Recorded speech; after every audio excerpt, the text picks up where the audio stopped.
Lecture number 3 इसके अंदर रहेंगे example based on isolated system. बहुत इंपॉर्टेंट लेक्चर है। दो एग्जांपल्स हम इसमें कवर करेंगे, एक वो मैन और ग्रेविटी फ्री रूम वाला, और दूसरा explosion in mid air, ground पर रखा हुआ पार्टिकल एक्सप्लोड कर गया। तो ये सारी चीजें इसमें कवर होंगी। अब पहले कंसेप्ट देखो। हम लोग आइसोलेटेड सिस्टम में क्या क्या देख के आए थे लास्ट लेक्चर में, वो रिवाइज होना चाहिए। तो आइसोलेटेड सिस्टम्स क्या क्या प्रॉपर्टी होती थी इनकी, एक जगह पर लिख लेते हैं। आइसोलेटेड सिस्टम में पहली प्रॉपर्टी ये होती थी कि net force F net acting on centre of mass zero होता था, acceleration of centre of mass zero होता था, velocity of centre of mass constant होता था, इनिशियल के बराबर होता था। इफ यूसीओएम जीरो होता था देन वीसीओएम जीरो होता था। चौथा स्टेप, मोमेंटम कंजर्व होता था और पूरे सिस्टम का initial momentum m1u1 plus m2u2 equals to m1v1 plus m2v2 होता था। पार्टिकल सेंटर ऑफ मास पर मीट करते थे।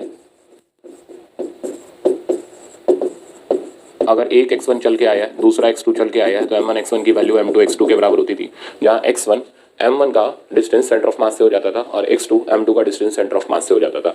तो ये हमारी सारी प्रॉपर्टीज थी जो आइसोलेटेड सिस्टम में फॉलो होती थी। अब इसका हम टाइप 1 उठा रहे हैं। ये टाइप 1 है। Example number 1, man in gravity free room. अब मैन को जरूरी नहीं है कि किसी मैन को पकड़ के लाओ, कोई भी आप एक ले आओ, सिस्टम ले आओ, ऑब्जेक्ट ले आओ, बस ग्रेविटी फ्री रूम में होना चाहिए। तो man in gravity free room. अब ग्रेविटी फ्री रूम होने से mg का फोर्स लगना बंद हो गया, ठीक ना। अब जैसे इस टाइप में, जनरलाइज टाइप में आपको सिखा रहा हूं। अब जैसे इसमें क्या होता है, ये मैन है मान लो, ठीक, और उसने अपने हाथ में एक पैकेट सा ले रखा है। चलो इसको हवा में लटका देते हैं। ये यहाँ हवा में लटका हुआ है। अब आप कहोगे सर हवा में कैसे लटका दिया इसको? भाई ग्रेविटी फ्री रूम है ना, तो mg एक्ट नहीं करेगा। तो ये मैन h हाइट पर हवा में लटक रहा है और इसके हाथ में कोई पैकेट सा है। तो this is packet held by this man. Okay, man का मास वो हम ले लेंगे कैपिटल M, पैकेट का मास हम ले लेते हैं स्मॉल m। अब जरा चेक करो, ये मैन और पैकेट के सिस्टम पर कोई नेट फोर्स एक्ट नहीं कर रहा। तो इस मैन और पैकेट के सिस्टम पर लगने वाला net force F net zero. दूसरा एफ नेट जीरो, तो मैन और पैकेट का acceleration of centre of mass zero हो गया। तीसरा step, initial velocity of centre of मास अगर आप चेक करोगे तो इनिशियली दोनों पूरा सिस्टम रेस्ट पर था।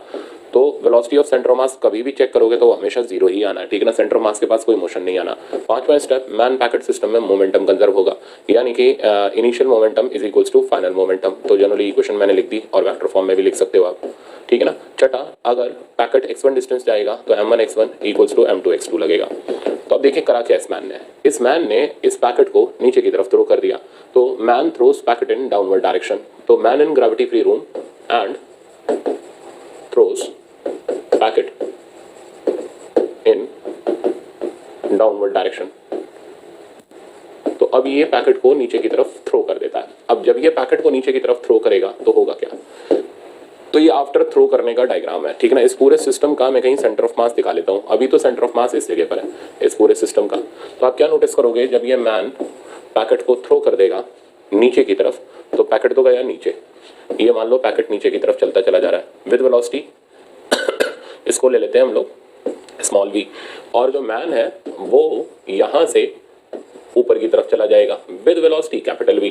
मान लो पैकेट x1 डिस्टेंस नीचे आया, मान लो मैन x2 डिस्टेंस ऊपर गया। तो अब हमें इसमें क्या होगा, एक का डाटा दे रखा होगा, दूसरे का डाटा निकालना होगा। तो हम करेंगे क्या, सपोज करो अगर हमें वेलोसिटी निकालनी है, अच्छा पहले सेंटर ऑफ मास की वेलोसिटी निकालनी है, तो सोल्यूशन पार्ट में आते हैं। तो वेलोसिटी ऑफ सेंटर ऑफ मास, ये इसका सोल्यूशन पार्ट हो गया, ये हो गया हमारे पास जीरो, ठीक है ना। और ये कभी भी देखोगे सेंटर ऑफ मास फिक्स रहेगा। दूसरा, अब हम मोमेंटम कंजर्वेशन इस सिस्टम में लगाते हैं। मोमेंटम कंजर्वेशन लगा करके हम किसी भी एक की वेलोसिटी दी हो तो दूसरे की निकाल सकते हैं। इनिशियली पूरा सिस्टम रेस्ट पर था, ठीक है ना, यहाँ लिख दे रहा हूँ। तो इनिशियली पूरा का पूरा सिस्टम रेस्ट पर था, तो इनिशियल मोमेंटम जीरो हो गया। मैन ने पैकेट को नीचे थ्रो किया, नीचे की डायरेक्शन को नेगेटिव ले लेते हैं, खुद ऊपर की तरफ रिकॉइल हो गया तो एम वी ले लेते हैं। तो अब प्लस एम वी, अब आप इसको आमने सामने लाओगे तो M into V equals to small M into we.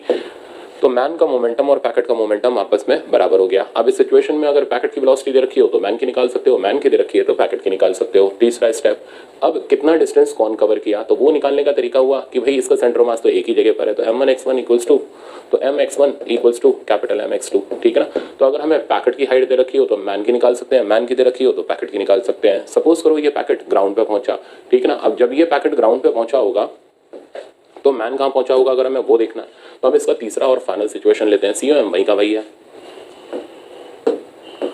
Packet को मैंने ग्राउंड पे पहुंचा दिया, तो अब अच्छा, और पैकेट की स्पीड जो रहेगी ना वो चेंज नहीं होगी, क्योंकि कोई फोर्स ही नहीं लग रहा पैकेट और मैन के ऊपर, ग्रेविटी फ्री रूम बोल रखा है। तो पैकेट जब यहाँ पर पहुंचा तो पैकेट जो डिस्टेंस कवर करके आया x1 dash that is equals to h, man यहाँ कहीं पर पहुंचा और मैन जो डिस्टेंस कवर करके गया that we have to find out x2 dash.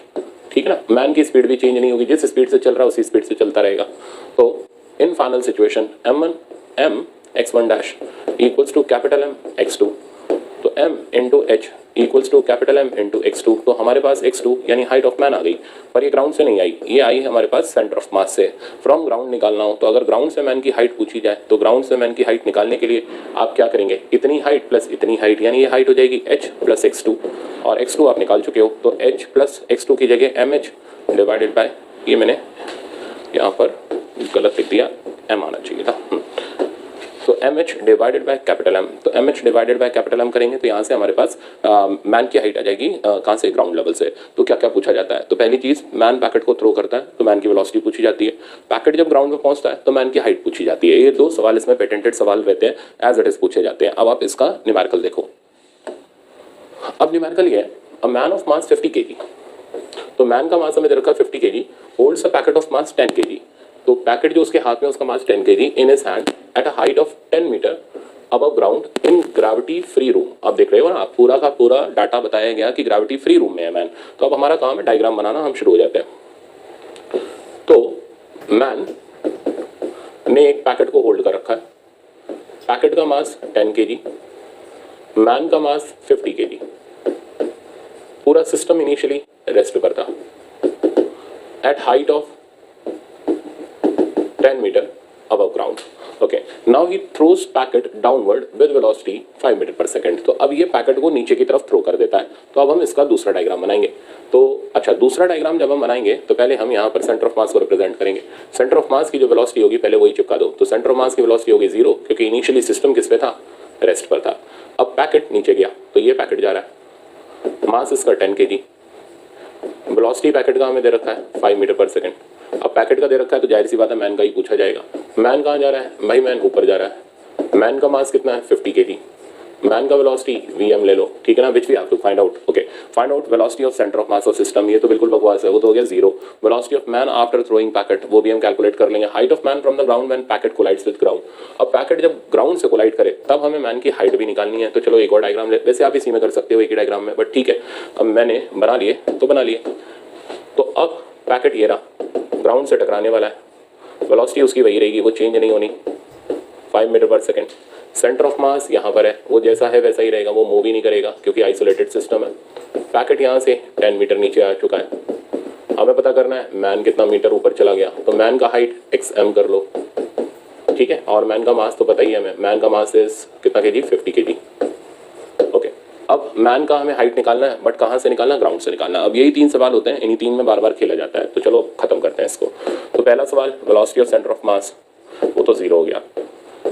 दूसरा सवाल, अब हमें मैन की वेलोसिटी फाइंड आउट करनी है, तो मोमेंटम कंजर्वेशन लगाते हैं। तो P I equals to P F, और इसे हम फाइंड आउट कर लेते हैं। इनिशियल पूरा सिस्टम रेस्ट पर था, फाइनली पैकेट का हम ले लेते हैं साइन नेगेटिव, तो 10 × 5। मैन के लिए ले लेते हैं पॉजिटिव 50 × vm, और अब आप इसको दाएं बाएं भगाओगे तो vm का वैल्यू आ गया 1 मीटर पर सेकेंड। तो मैन जैसे स्पीड से ऊपर जा रहा है वो स्पीड है 1 मीटर पर सेकेंड। अब थर्ड और लास्ट सिचुएशन पर आते हैं।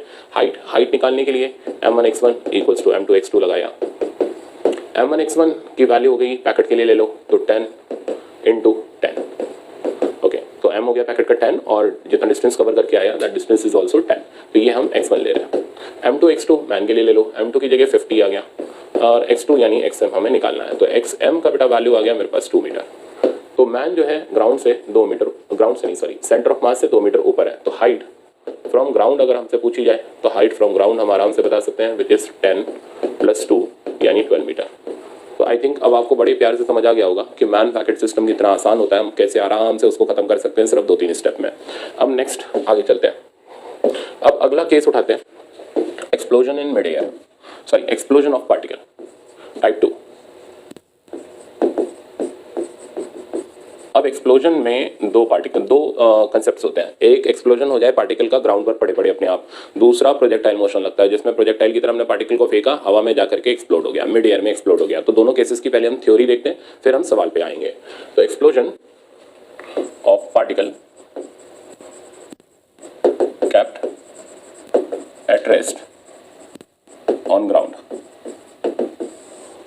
अब एक्सप्लोजन में क्या होता है? एक्सप्लोजन में तो इन explosion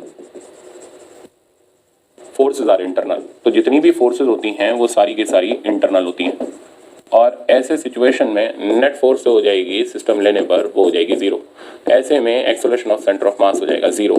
initial velocity of centre of mass zero है क्योंकि मैं हेडिंग में डाल चुका हूँ पैकेट एट रेस्ट है, तो final velocity of centre of मास भी जीरो होगी, यानी सिस्टम का सेंटर ऑफ मास कहीं डिस्प्लेस नहीं होना, मोमेंटम कंजर्व होगा, यानी P I equals to P F. देखो कंसेप्ट तो एक लाइन में पूरे आइसोलेटेड सिस्टम के हमारे तैयार हो गए, तो इन सब की जगह हम एक शब्द आगे से बोलेंगे, सिस्टम इज आइसोलेटेड। अब जैसे डायग्राम लेते हैं इसका, जैसे जैसे जैसे अब मान लो ये कोई पार्टिकल था जो ग्राउंड पर पड़ा हुआ था, रेस्ट पर था, ठीक है ना, और इसके कई सारे फ्रैगमेंट्स हुए। ये बिफोर एक्सप्लोजन था, रेस्ट पर था, ये डायग्राम था बिफोर एक्सप्लोजन। अब आफ्टर एक्सप्लोजन क्या हुआ? इस सिस्टम का सेंटर ऑफ मास तो जहां पड़ा हुआ था वहां अभी भी पड़ा हुआ है। आफ्टर एक्सप्लोजन ये मान लो 3 फ्रैगमेंट्स में ब्रेक हुआ, ठीक है ना, ये m1 मास का, ये m2 मास का एंड ये m3 मास का। m1 वाला इधर उड़ा, m2 वाला इधर उड़ा,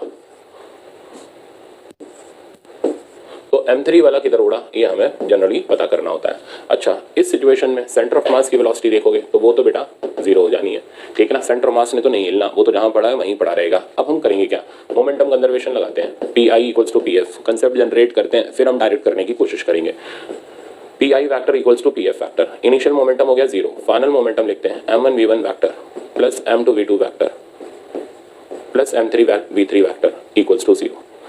m3v3 को इधर उठा लाते हैं, तो m3v3 vector equals to minus of m1v1 vector plus m2v2 vector. अब इस सेंटेंस का मतलब समझते हैं, m1v1 प्लस m2v2 यानी इसके मोमेंटम और इसके मोमेंटम का वेक्टर सम, यानी ये हो गया फर्स्ट और सेकंड के मोमेंटम का वेक्टर सम, यानी उन दोनों का रिजल्टेंट मोमेंटम। तो this is vector sum of momentum of first and second particle, that is resultant momentum. किसका? सबका नहीं, of first and second particle. तो वो है कि ये हो गया फर्स्ट वाले के मोमेंटम का डायरेक्शन, ठीक है ना, तो ये हो गया p1 वैक्टर, ये हो गया p2 वैक्टर, और ये आया इसका इन दोनों का p12 वैक्टर, यानी दोनों का resultant vector which is vector sum of p1 and p2। तो चेक करो, ये जो तीसरा पार्टिकल है ये इन दोनों के रिजल्टेंट के अपोजिट डायरेक्शन में गया, यानी तीसरे पार्टिकल का momentum is equal and opposite of first and second particle का मोमेंटम। तो हम क्या करेंगे, इन दोनों पार्टिकल के मोमेंटम का वेक्टर सम करेंगे, यानी मैग्नीट्यूड निकाल लेंगे और थर्ड वाले के मैग्नीट्यूड को उसके बराबर कर देंगे। तो दिस इंप्लाइज दैट मोमेंटम का मैग्नीट्यूड फॉर थर्ड वाला particle is equals to momentum का magnitude for first and second का रिजल्टेंट। तो फर्स्ट और सेकंड के रिजल्टेंट का जो मैग्नीट्यूड होगा थर्ड का वैल्यू उसके बिल्कुल इक्वल और अपोजिट होगा, ताकि इन दोनों के मोमेंटम को ये अकेला क्या कर सके, कैंसल आउट कर सके। इस सिचुएशन में हम सवाल को जल्दी भी अटेम्प्ट कर लेंगे, डायरेक्ट भी अटेम्प्ट कर लेंगे और हमारा आंसर भी फटाफट से आ जाएगा। तो हम डायरेक्ट यही टेक्निक लगाने वाले हैं कि 1 और 2 का रिजल्टेंट निकालेंगे उसके इक्वल और अपोजिट हम थर्ड को कर देंगे, हमारा काम बन जाएगा, एक लाइन में प्रॉब्लम सिंप्लीफाई हो जाएगा। तो इससे हमारे पास v3 का वैल्यू आ जाएगा। तो फिलहाल कुल मिलाकर के 1 लाइन की समरी है कि मोमेंटम कंजर्वेशन लगा के सवाल को खत्म करेंगे। अब सवाल पे चलते हैं।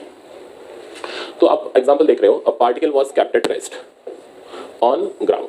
तो एक पार्टिकल जो था ग्राउंड पर रेस्ट पर पड़ा हुआ था, ये पार्टिकल ले लो, रेस्ट पर पड़ा हुआ था। अच्छा, एक्सप्लोड इन 3 फ्रेगमेंट्स हैविंग मास रेशियो। अच्छा, इन सवालों में मासेस भी नहीं देते, मासेस का रेशियो दे देते हैं। तो एक पार्टिकल ग्राउंड पर रेस्ट पे पड़ा हुआ था, तो मैं जरूरी तो नहीं ग्राउंड दिखाऊं, बस इसी तरीके से दिखा दे रहा हूँ कि ये पार्टिकल रेस्ट पे पड़ा हुआ था। अब रेस्ट पे पड़ा हुआ था तो इनिशियल मोमेंटम जीरो हो गया, initial velocity of centre of mass zero हो गया। ये एक्सप्लोड हुआ 3 फ्रेगमेंट पे, 1 2 3। तो 3 फ्रेगमेंट में एक्सप्लोड हुआ, हैविंग मास रेशियो 1:1:2। अब ये जो मास रेशियो है इससे हम ये कर सकते हैं कि हम m1 लिख लेते हैं m 1:1:2। तो हम m1 को सीधे m लिख लेते हैं, कोई रेशियो एंड प्रोपोर्शन की हमें जरूरत नहीं है। m2 को भी हम m लिख लेते हैं और m3 को हम 2m लिख लेते हैं। हाँ, अगर हमें इनिशियल मास चाहिए होगा, मास ऑफ पार्टिकल चाहिए होगा, तो हम तीनों का सम करके लिख लेंगे इफ रिक्वायर्ड, तो वो हो जाएगा 2m + m + m यानी 4m। ये आई थिंक ज़्यादा बेहतर और आसान रास्ता है मासेस को हैंडल करने का, ठीक है ना। इस तरीके से आप आराम से हैंडल कर सकते हो। तो two particles of same mass fly of in mutually perpendicular direction. तो अब जो सेम मास के पार्टिकल हैं यानी m और m वाले पार्टिकल हैं, तो मैं इनको ब्रेक कर रहा हूँ। तो ये m ले लेते हैं, ये m ले लेते हैं एंड इसको 2m ले लेते हैं। तो जो सेम मास वाले पार्टिकल हैं they fly of in mutually perpendicular direction. तो एक मान लो y की तरफ भागा, एक मान लो आप x की तरफ भागा विद स्पीड v, ठीक है ना। तो इसको फर्स्ट कर लो, ये सेकंड फ्रैगमेंट हो गया, ये थर्ड फ्रैगमेंट हो गया।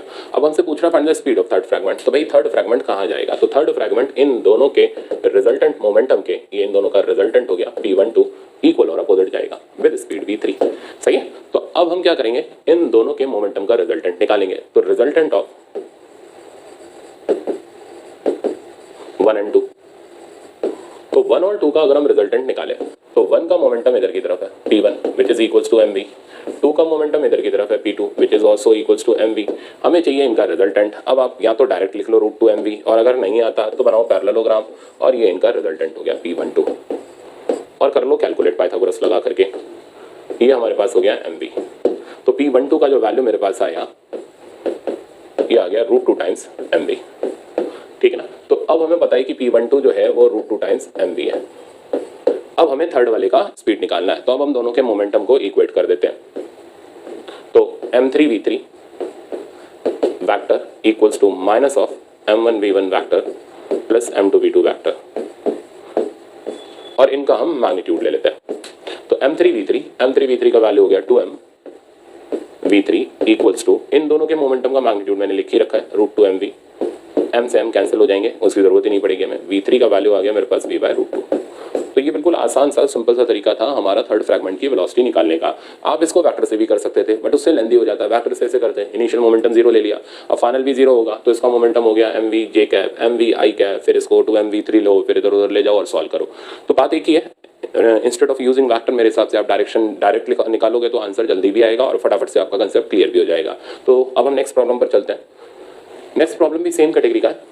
A particle of mass 10 kg, अब मैंने मास दे रखा है 10 kg, at rest explode in 3 fragment having mass ratio 1:1:3। अब हमें मासेस की वाकई में ज़रूरत पड़ेगी। तो इनिशियली पार्टिकल का मास 10 kg का था, जो 3 फ्रैगमेंट में आया उन 3 फ्रैगमेंट्स का मास रेशियो था 1:1:3। तो m1 का वैल्यू हो गया, प्रॉपर लिखना पड़ेगा m1 का वैल्यू, m1 का वैल्यू हो गया m1 का fraction divided by total fraction into 10 kg, यानी 2 kg आ गया। m2 का वैल्यू भी मेरे पास 2 kg आ गया। m3 का वैल्यू मैं देखूं तो ये मेरे पास 2 2 4 इसमें से माइनस कर देंगे तो ये आ जाएगा 6 kg। तो फाइनली मेरे पास ये मासेस आ गए 2 2 एंड 6, और मास रेशियो आ गया 1:1:3। अभी बोला 2 fragments of same mass moves in mutually perpendicular direction, 2 fragments हाँ mutually perpendicular direction with velocity 3 and 4। तो पहले डायग्राम लेते हैं। तो इनिशियली 10 kg का पार्टिकल रेस्ट पर था, फाइनली ये एक्सप्लोड हुआ और 2 सेम मास के पार्टिकल, सेम मास वाले कौन से 2 kg और 2 kg वाले, म्यूचुअली परपेंडिकुलर डायरेक्शन में गए 3 मीटर पर सेकंड 4 मीटर पर सेकंड से। तो हमें पता करना है थर्ड वाला किधर गया, तो थर्ड का डायरेक्शन इनके रिजल्टेंट का इक्वल और अपोजिट होगा, यानी 6 kg वाला इधर जाएगा v3 से। हमें फाइंड आउट करना वेलोसिटी ऑफ थर्ड फ्रैगमेंट। अब थर्ड फ्रैगमेंट की वेलोसिटी निकालने के लिए हमें इन दोनों के रिजल्टेंट का मैग्नीट्यूड लेना पड़ेगा, ठीक है ना। तो अब इन दोनों का हम रिजल्टेंट ले लेते हैं, या फिर आप वेक्टर नोटेशन से करो। तो मैं एक ना आपको वेक्टर से करके दिखा देता हूँ ताकि आपको क्लियर भी हो जाए वेक्टर से कैसे करते हैं। तो initial momentum equals to final momentum, initial हो गया 0, अब फाइनल लिखोगे तो इसका मोमेंटम हो गया 8i, इसका मोमेंटम हो गया 6i 6j, और तीसरे का हमें नहीं पता तो एज इट इज छोड़ो 6v3। इसको इधर किसका लाओ तो 6v3 equals to -8 of i plus 6 of j, ठीक है ना। अब आप मैग्नीट्यूड ले लो तो 6v3 इक्वल्स टू √8² प्लस 6², तो डायरेक्ट भी हो गया, ठीक है ना। अब इसी तरीके से अगर डायरेक्ट करते तो इसका मोमेंटम हो गया 6, इसका मोमेंटम हो गया 8, रिजल्टेंट हो गया √a² प्लस b², क्योंकि दोनों परपेंडिकुलर है। तो आप डायरेक्ट हमेशा उड़ाओ तो फायदे में रहोगे। तो 6v3 इक्वल्स टू ये आ जाएगा मेरे पास 10, v3 का वैल्यू आ जाएगा 10/6 और 5/3 मीटर पर सेकेंड। तो वेलोसिटी ऑफ थर्ड फ्रैगमेंट तो हमने निकाल दिया। अब बोल रहे हैं energy release in this process. अब इस प्रोसेस की एनर्जी रिलीज भी निकालनी है, तो इसमें मतलब एक साथ 2 सवाल पूछे गए। अब एनर्जी कैसे निकालें, तो ये जो एनर्जी है मान के चल रहे हैं ये फाइनली तीनों फ्रैगमेंट काइनेटिक एनर्जी के फॉर्म में ले गए। तो एनर्जी निकालने का तरीका हो गया final kinetic energy minus initial final kinetic energy. अब सबकी लिखनी पड़ेगी काइनेटिक एनर्जी आपको, ठीक है ना। तो सबकी काइनेटिक एनर्जी लिखने का तरीका फॉर्मूला तो वही है 12mv²। तो लिखना शुरू कर लेते हैं बेटा। तो m की जगह आ गया 2, v स्क्वायर हो गया 9 प्लस हाफ इंटू 2 इंटू 16, और इसकी काइनेटिक एनर्जी क्योंकि स्केलर क्वांटिटी होती है कोई डायरेक्शन मत डाल देना, हाफ इंटू 6 इंटू v3 का स्क्वायर इज 25/9 माइनस इनिशियल। अब इनिशियल तो 0 था क्योंकि सारे फ्रेगमेंट रेस्ट पर थे। अब आपको इनको सिंप्लीफाई करना है, बस खाली ये कैंसिल वैंसिल करो, 2 3 जा 6, 3 3 जा 9, अब उठा के खेल खत्म इसका। तो इधर आ गया बेटा 25, इधर बचा 25/3, आंसर आ गया 100/3। तो 100/3 जूल की एनर्जी इस प्रोसेस में रिलीज हुई, ठीक है ना। तो मेरे ख्याल से अब आपको समझ आ गए होंगे कि explosion of particle at rest कैसे हैंडल करना है। अब इसी का नेक्स्ट वर्जन लेते हैं, explosion in mid air type 3।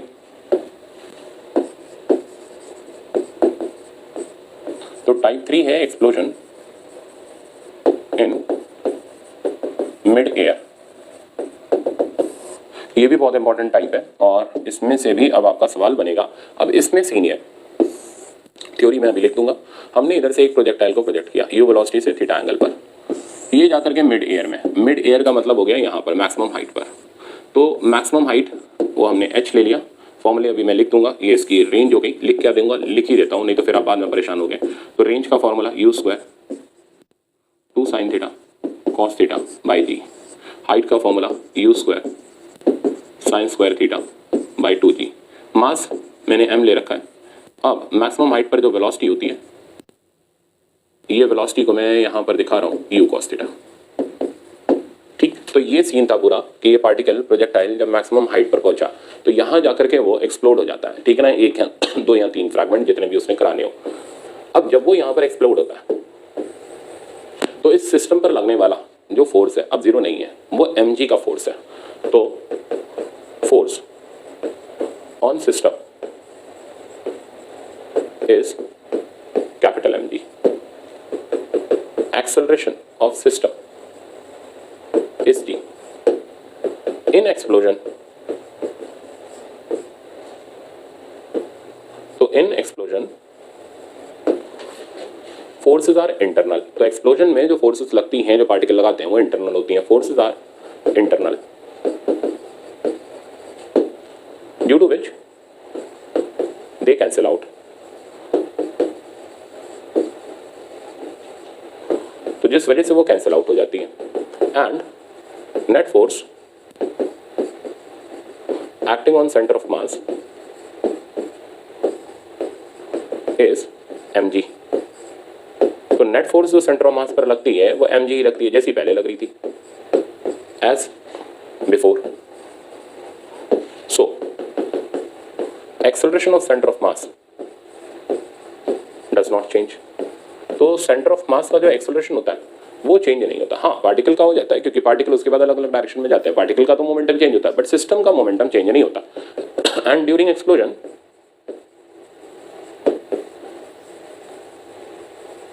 कोई एक्सटर्नल फोर्स सिस्टम पर लगा ही नहीं, ठीक है ना, mg जैसे पहले लग रहा था वैसे ही बाद में लग रहा है। तो ड्यूरिंग एक्सप्लोजन नेट एक्सटर्नल या impulsive force is 0। So momentum is conserved। तो सिस्टम का मोमेंटम एक्सप्लोजन के दौरान कंजर्व है क्योंकि एक्सप्लोजन से डेवलप होने वाली फोर्सेस इंटरनल है, वो एक mg नहीं बोल रहा मैं, ठीक है ना। mg तो पहले भी चेंज करा रहा है, वो तो कोलिजन के बाद भी, एक्सप्लोजन के बाद भी चेंज कराएगा, बट एक्सप्लोजन के दौरान जो लगने वाली फोर्सेस हैं वो इंटरनल है, ठीक है ना, वो कैंसिल आउट हो गई। इसलिए एक्सप्लोजन के कारण होने वाला चेंज इन मोमेंटम सिस्टम का नहीं हो पाया। वो चेंज इन मोमेंटम जो हो गया वो 0 हो गया और मोमेंटम सिस्टम का इनिशियल और फाइनल आपस में बराबर हो गया। तो जितने भी एक्सप्लोजन के केसेस मिलेंगे सब में एक्सप्लोजन में फोर्सेस इंटरनल हो जाएंगी और सिस्टम का इनिशियल फाइनल मोमेंटम बराबर मिलेगा। अच्छा, during explosion F net external is 0 and momentum of system is conserved. अच्छा, अब इसमें हम डायग्राम को एक्सप्लेन करते हैं। तो हुआ ये कि ये यहाँ पर दो पार्टिकल, ये यहाँ पर अपने मैक्सिमम हाइट पर दो फ्रैगमेंट में मान लो ब्रेक हो गया। तो इस जगह पर ये हमारा पार्टिकल दो फ्रैगमेंट्स में हमने ब्रेक कर दिया, एक ये रहा और एक ये रहा। एक का मास m1 वेलोसिटी v1 और दूसरे का मास m2 एंड वेलोसिटी v2। तो एक मान लो इधर गया, दूसरा मान लो इधर गया, ठीक है ना। तो इनका सेंटर ऑफ मास जैसे पाथ पहले फॉलो कर रहा था वैसे अभी फॉलो कर रहा है क्योंकि COM पर कोई एक्सटर्नल फोर्स आया ही नहीं। तो COM अपना वही पाथ फॉलो करेगा जैसा प्रोजेक्टाइल मोशन में था और फाइनली इसने वहीं गिरना है जहां प्रोजेक्टाइल ने फॉल करना था। हाँ, पार्टिकल वहां नहीं गिरे, एक पार्टिकल इधर गिरा तो एक पार्टिकल इधर गिरा, ठीक है। तो M1 और M2 इधर इधर गिरे। अच्छा, किधर किधर गिरे वो भी हमें निकालने पड़ेंगे। ये डिस्टेंस x1 है, ये डिस्टेंस x2 है, ठीक है ना। अच्छा, सबसे पहले हमें v1 और v2 में से कोई एक वेलोसिटी गिवन होगी, दूसरी निकालनी होगी, वो हम मोमेंटम कंजर्वेशन से निकालेंगे। तो सबसे पहले आप मोमेंटम कंजर्वेशन की इक्वेशन देखो, तो Pi equals to Pf। Pi हो गया mv या mu cos theta i cap, Pf हो गया m1v1 प्लस m2v2। अब इसकी और सिचुएशंस मैं अभी आपको बताऊंगा, अभी बस खाली हमने एक जनरल स्केचिंग करी है। तो ये हमारे पास पहली इक्वेशन है मोमेंटम कंजर्वेशन से की, जिससे हम किसी पार्टिकल की किसी एक अननोन वेलोसिटी को निकाल सकते हैं। पोजीशन निकालने के लिए, to find out position, for position हम यूज करेंगे सेंटर ऑफ मास से एक पार्टिकल का डिस्टेंस x1 है, तो m1x1 इक्वल्स टू m2x2। अब इसमें किसी एक पार्टिकल का हमें पोजीशन दे रखा होगा तो हम दूसरे का निकाल सकते हैं। हाँ, अगर हमसे पूछा जाए पॉइंट ऑफ प्रोजेक्शन से बताओ तो बिल्कुल बता सकते हैं। तो फ्रॉम पॉइंट ऑफ प्रोजेक्शन इसका दूरी हो जाएगा, ये r और एड ऑन हो जाएगा, है ना। तो इसका दूरी हो जाएगा r प्लस x1 और इसका दूरी हो जाएगा पॉइंट ऑफ प्रोजेक्शन से r माइनस x2। वो सिचुएशन डिपेंडेंट है, सवाल देख करके हमें जवाब देना पड़ेगा। तो for position m1x1 is equal to m2x2, position of m1 from point of projection is equals to r plus x1 and position of m2 from point of projection is r minus x2। ठीक, तो इस हिसाब से हम चलते हुए सवाल को अटेम्प्ट करेंगे। अब इसके दो स्पेशल केसेस। तो case number 1, if after explosion one of the particle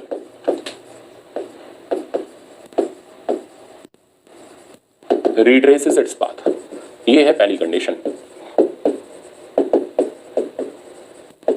ठीक है ना। तो क्वेश्चन जब भी आप करोगे आपको दो केसेस मिलेंगे। पहला केस ये मिलेगा कि एक पार्टिकल ने अपने पाथ को रिट्रेस कर लिया, दूसरा केस मिलेगा one particle just falls down, एक पार्टिकल जस्ट गिर पड़ा। तो इन दो केसेस में जनरली हमारा सवाल घूमता रहता है। अब पहले हम डायग्राम बनाते हैं। तो यहां से मैंने m मास के पार्टिकल को u वेलोसिटी से प्रोजेक्ट किया, पहुंचा ये इधर और इसकी वेलोसिटी हुई यहाँ पर। तो आप चेक करना, इनिशियल मोमेंटम सिर्फ और सिर्फ x एक्सिस पर है, तो फाइनल भी x एक्सिस पर ही होगा, ठीक है ना। तो अगर दोनों पार्टिकल आड़े टेढ़े गए, इधर उधर गए, तो इनके y वाले मोमेंटम एक दूसरे को कैंसिल कर जाएंगे, सिर्फ मोमेंटम x की तरफ ही बचेगा। हाँ, ये भी ध्यान रखना, अब मोमेंटम जीरो नहीं है, ठीक है ना। मोमेंटम की वैल्यू mu cos थीटा है और x एक्सिस की तरफ है। अब वापस से आते हैं, तो यहाँ पर ये दो फ्रैगमेंट में ब्रेक हुआ, एक ने अपने पाथ को रिट्रेस कर लिया, तो दूसरा किधर गया, तो दूसरा तो ये ले लो, m1 ये ले लो, m2 ये ले लो। अब बेटा रिट्रेस कौन करेगा और कब करेगा वो सुनो। रिट्रेस तब करेगा जब यहाँ पर वेलोसिटी वापस से पीछे की तरफ उतनी ही मिले जितनी एक्सप्लोजन से पहले थी, यानी जिसने पाथ रिट्रेस करना होगा उसकी वेलोसिटी हो गई u cos theta minus u cos theta opposite direction में। दूसरे का हमें नहीं पता, तो दूसरे को जाने दो। अब देखो, इसे जाने कहाँ दो, टेढ़ा जाने दो। अगर मान लो फॉर द टाइमिंग मैंने ऐसे कर दिया, तो इस सिचुएशन में इसका मोमेंटम तो x की तरफ है, पर इसका x के साथ साथ y की तरफ है, तो y वाला कौन कैंसिल करेगा, कोई नहीं करेगा। तो फिर ये टेढ़ा तो जा ही नहीं सकता, क्योंकि सिस्टम के पास y के पास मोमेंटम नहीं है। इसलिए हमें इस डायग्राम को करना पड़ेगा मॉडिफाई। तो ये बेचारा मजबूरी में, अगर ये x पर गया है ना, तो दूसरे की भी मजबूरी है वो x पर ही जाएगा, और अगर ये टेढ़ा गया ना, तो दूसरे की भी मजबूरी है टेढ़ा जाएगा, ताकि वो y वाले मोमेंटम को कैंसिल करवा सके।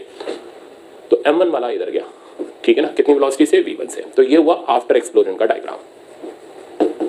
अब इसी डायग्राम में खेल लेते हैं, मोमेंटम कंजर्वेशन लगा लेते हैं। तो Pi इक्वल्स टू Pf, क्योंकि सारी चीजें हमने परफेक्टली मैनेज करी हुई हैं, कोई हमने आड़ा टेढ़ा यहाँ ऐसे बोला जाए जे कैप की तरफ तो वेलोसिटी लिया ही नहीं है। तो फिर ऐसे सिचुएशन में आप आराम से साइन से काम चला सकते हो। तो इनिशियल मोमेंटम हो गया mu cos थीटा, इसका मोमेंटम हो गया minus m2 u cos theta, और तीसरे का वेलोसिटी आप बड़े आराम से निकाल लोगे m1 v1, ठीक है ना। यहाँ से आप v1 की वैल्यू फाइंड आउट कर लोगे।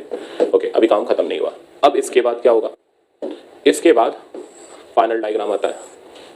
अच्छा, सेंटर ऑफ मास का क्या हुआ भाई, उसको तो बेचारे को पूछा भी नहीं। तो सेंटर ऑफ मास वही पाथ फॉलो करता रहेगा। तो एक्सप्लोजन के बाद सेंटर ऑफ मास का कुछ नहीं बिगड़ेगा, क्योंकि उसके ऊपर नेट फोर्स पहले भी mg लग रहा था, अभी भी mg लग रहा है। तो सेंटर ऑफ मास का इसमें पाथ चेंज नहीं होता, वो बेचारा उसी तरीके से अपना जिम्मेदारी निभाता रहता है जैसे पहले चल रहा था।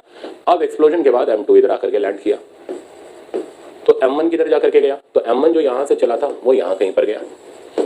m1 की दूरी यहाँ से x1 हो गई और m2 की दूरी यहाँ से x2 हो गई, और मजे की बात हो गई ये x2 r के बराबर हो गया। तो देखो इनडायरेक्टली हमें m2 का लोकेशन पता है, तो अब m1 का लोकेशन निकाल कर दे सकते हैं। तो अब पोजीशन निकालने के लिए आप क्या करोगे, m1 x1 equals to m2 x2।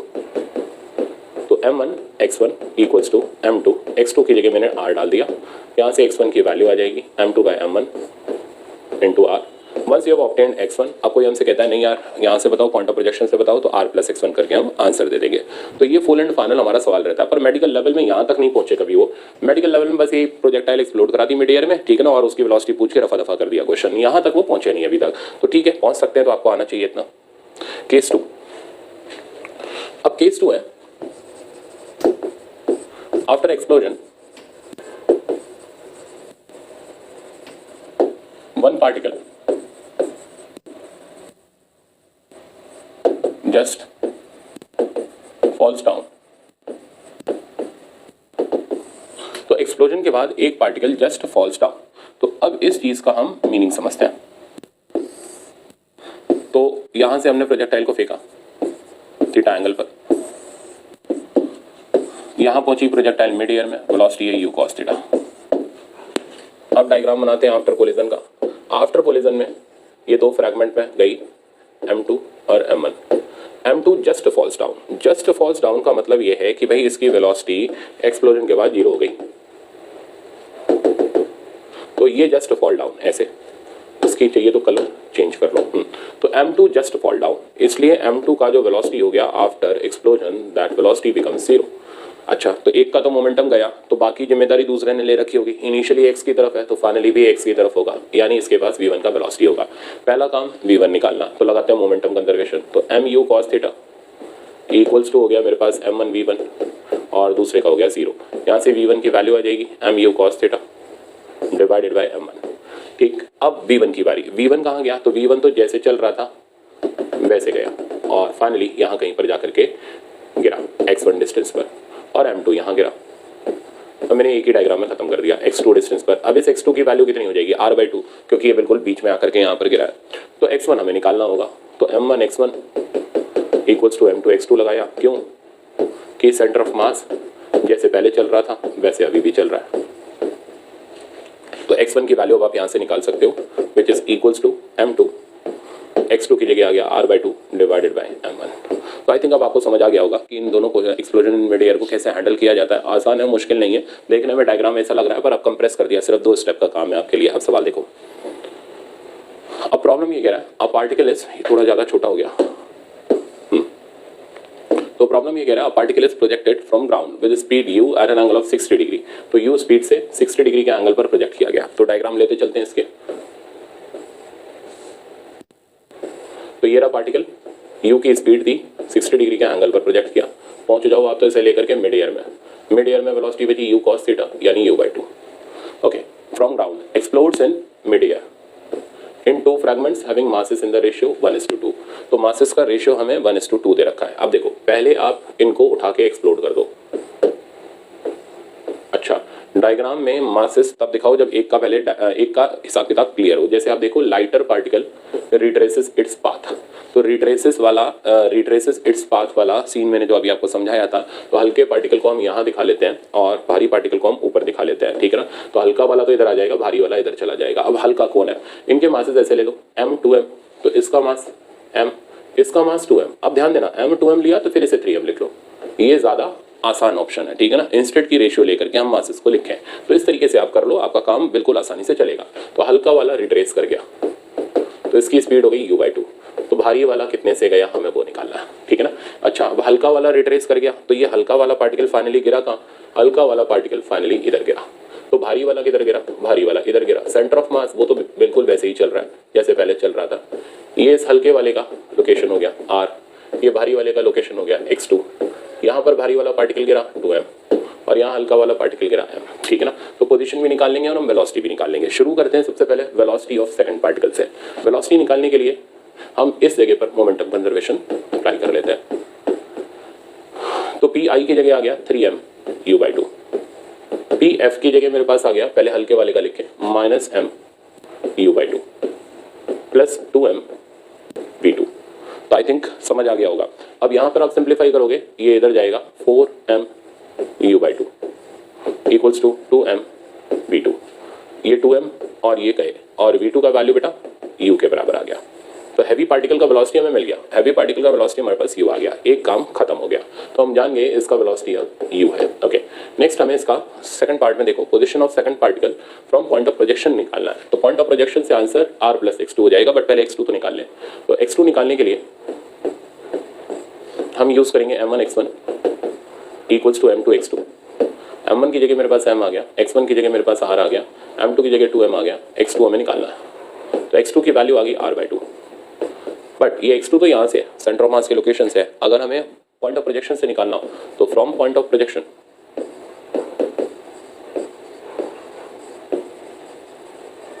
Distance हो जाएगा r प्लस r/2, मतलब आंसर आएगा 3r/2। अब बस r का फॉर्मूला लगाओ, तो r का फॉर्मूला लगाओगे रेंज का, तो u square 2 sin 60 cos 60 by g. तो सिंप्लीफाई करते हैं, 2u स्क्वायर बाई जी को अलग करो, sin 60 हो गया √3/2, cos 60 हो गया 1/2, एक 2 से 2 करो खत्म, तो √3 u square by 2g। This is the value of range. और फाइनल आंसर पोजिशन का मैं यहाँ लिख रहा हूँ, तो फाइनल पोजिशन हो गई 3r/2 एंड फाइनली r का वैल्यू हम ये डाल दे रहे हैं √3/2, तो 3√3/4 u स्क्वायर बाय जी। तो ये हमारे पास इस पार्टिकल का फाइनल पोजीशन आ गया, कहाँ से, फ्रॉम पॉइंट ऑफ प्रोजेक्शन, जब वो एक्सप्लोड करके जमीन पे गिरा। तो मेरे ख्याल से अब ये फुल फ्लैश्ड क्वेश्चन मैंने आपको करा दिया, इतने लेवल तक आप फोकस्ड रहना। ये मैंने फिर भी थोड़ा ज़्यादा करा दिया, इतना IIT मेंस वगैरह में पूछ लेते हैं, बट अब आपका IIT मेंस तक का भी कंसेप्ट अब क्लियर है, ठीक है ना, इससे फालतू कहीं नहीं आता। अब नेक्स्ट हम एग्जाम्पल में चलते हैं। नेक्स्ट एग्जाम्पल हमारा ये है, ये भी अब सेम कैटेगरी का है, बस इसमें मैंने कुछ खास नहीं किया, एक को बस खाली जस्ट फॉल्स डाउन करा दिया। अब particle of mass m is projected with speed u at an angle theta from the ground explode into fragment having masses m and 3m। अब मैंने सीधे सीधे मासेस दे दिए m और 3m in mid air. Diagram बना लेते हैं।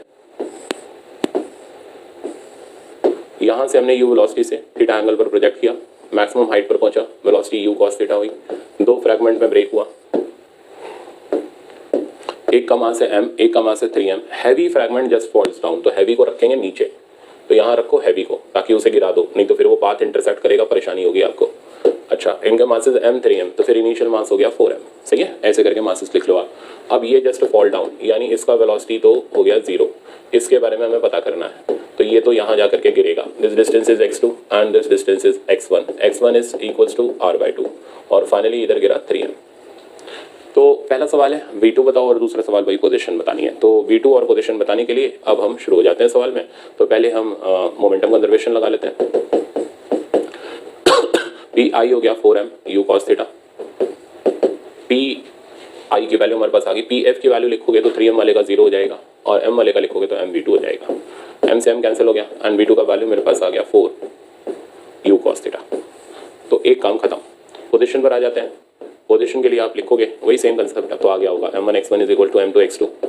m1 x1 की जगह आ गया 3m r/2, m2 की जगह आ गया m into x2, and x2 का वैल्यू मेरे पास आ गया 3r/2। बट ये सेंटर ऑफ मास से है, अगर हमसे पूछा जाए फ्रॉम स्टार्टिंग पॉइंट, यानी पॉइंट ऑफ प्रोजेक्शन से पूछा जाए, तो फिर हम उसमें r प्लस 3r/2 कर देंगे, and final answer will become 5r/2। तो ये था आपका आइसोलेटेड सिस्टम का, जिसमें हम लोगों ने एग्जांपल्स देखे। एक्सप्लोजन के एग्जांपल हो गए आपके, मिड एयर के एग्जांपल हो गए, ग्रेविटी फ्री स्पेस हो गया। अब नेक्स्ट लेक्चर और ज़्यादा इंपॉर्टेंट गन बुलेट सिस्टम देखेंगे हम उसके अंदर, और मैन बोर्ड सिस्टम के रिकॉइल में आपको एक ट्रिक से सिखा दूंगा, ठीक है ना। Thank you so much.